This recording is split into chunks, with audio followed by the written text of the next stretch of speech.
Autumn is a magical time of year where the air turns crisp, everything is pumpkin spice, and the leaves are showing off their beautiful colors before falling to the ground, leaving trees bald as a baby. So why do some trees lose their leaves and others don't? And what's going on with the color change? We all know some trees get rid of their leaves and others don't, but why?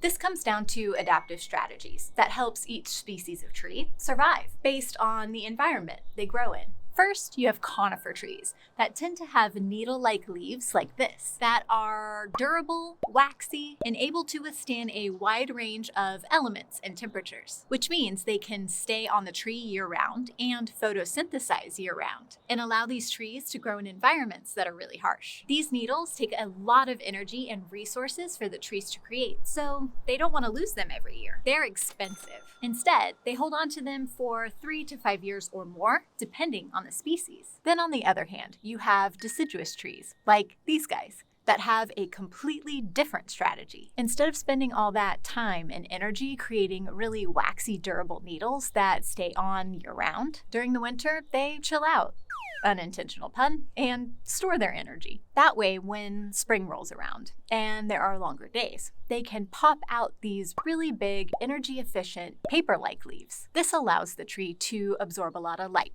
create a lot of sugars to make up for the fact that they can't photosynthesize during the winter. If you're still here liking this video, hit that subscribe button so you never miss an episode. So what's with the color change? Leaves get their color from 3 main compounds. The first is chlorophyll.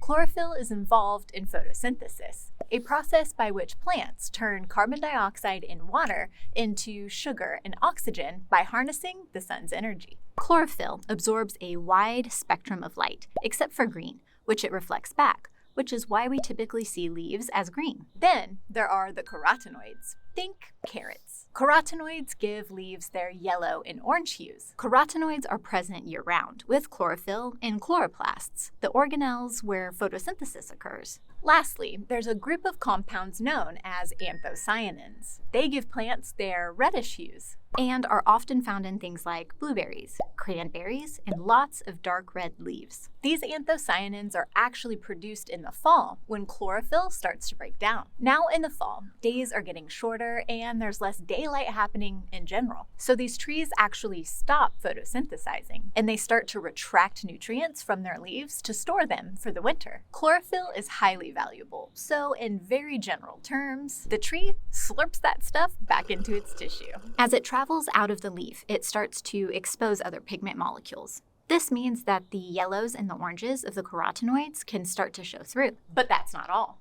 Anthocyanins, by contrast, are not present in the leaves year-round. Instead, they are actively produced in the fall, right before the leaves drop off the trees. So why would a plant want to start producing a red pigment in a leaf that's about to drop off anyways? Scientists think that the red pigments act as a sort of sunscreen. As trees start to drop leaves, the leaves that remain are exposed to more light, and those leaves are losing the sunlight-absorbing powers of their chlorophyll and are becoming lame, like us humans, who can't make their own food.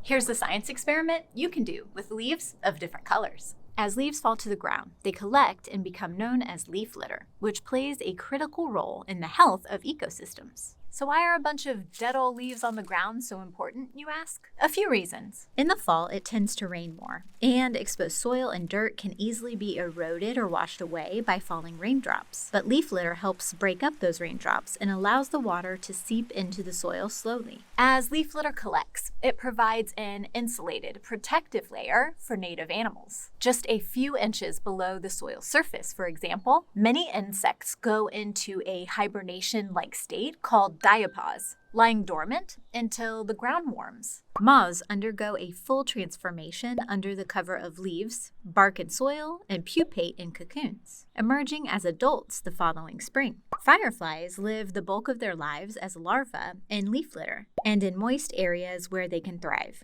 Leaf litter helps amphibians retain proper moisture levels and provides protective habitat. Reptiles also seek shelter to protect their cold-blooded bodies during their dormant months. Box turtles dig into the leaf litter and soil for cover. Then all this slowly breaks down, being eaten by fungi and other decomposers, returning vital nutrients to soils. So if you can, leave the leaves. Your backyard ecosystem will thank you. And if you want to keep learning, you can check out this video next.